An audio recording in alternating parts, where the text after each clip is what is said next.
आज मैं आपको बताऊंगी 10 ऐसे फूड के बारे में जो आपकी फर्टिलिटी बेहतरीन तरीके से बूस्ट कर सकता है।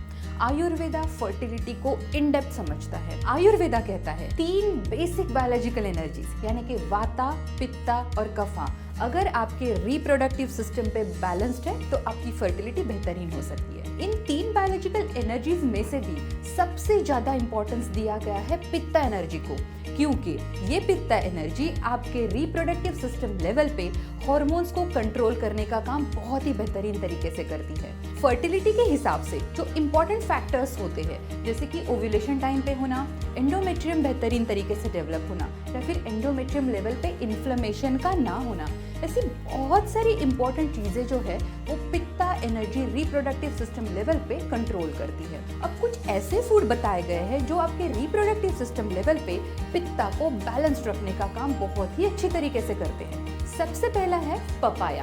पपाया आपके डाइजेशन और मेटाबॉलिज्म को तो सपोर्ट करता ही है, लेकिन इसके साथ ही ये आपके ओवरी के सारे ही फंक्शंस को बेहतरीन तरीके से इंप्रूव करता है। एलोवेरा। एलोवेरा आपके रिप्रोडक्टिव सिस्टम में हार्मोन का बैलेंस बनाए रखने का इंपॉर्टेंट काम करता है। सिट्रस फ्रूट्स जो है वो विटामिन सी में भरपूर होते हैं, जिसके वजह से ये फ्रूट्स आपके रिप्रोडक्टिव सिस्टम लेवल पे अगर किसी भी तरीके का डैमेज है तो उसका रिपेयर इंश्योर करते हैं। मेथी और हींग, ये दोनों ही चीजें आपके ओव्यूलेशन के लिए बहुत इंपॉर्टेंट होती है। मेथी इंश्योर करती है कि आपका एक प्रॉपरली मैच्योर हो और हींग इंश्योर करता है कि आपको टाइमली ओव्यूलेशन हो जाए।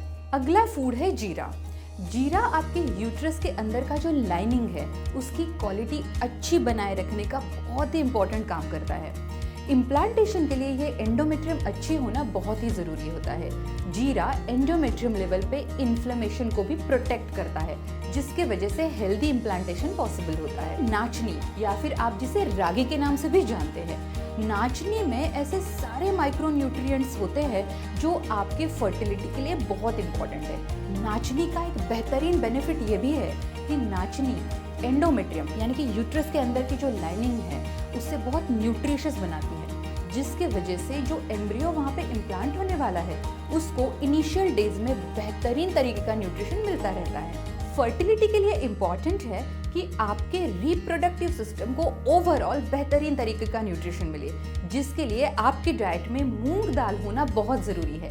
ये एक ऐसा प्रोटीन है जो पचने के लिए बहुत आसान होता है, लेकिन आपको इस तरीके का प्रोटीन प्रोवाइड करता है जो आपके रिप्रोडक्टिव सिस्टम में फर्टिलिटी के हर स्टेप पे सपोर्ट कर सकता है। अगला फूड है ब्लैक सेसमे।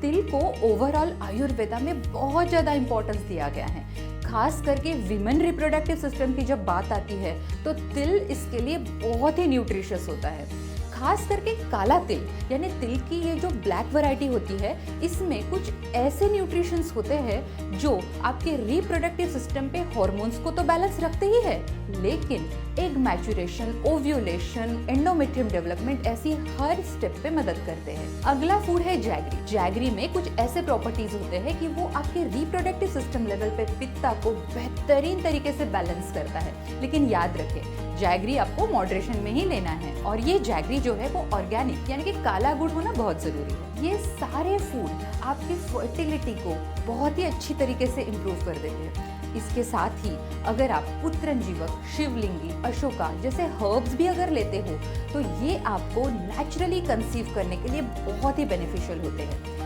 इसके बारे में अगर आपको और जानकारी चाहिए तो आप हमसे gynoveda.com पे डायरेक्टली जुड़ सकते हो। वहाँ पे मैं और मेरी डॉक्टर्स टीम आपकी हर स्टेप पे मदद करेंगे, आपके हर सवाल का जवाब देंगे।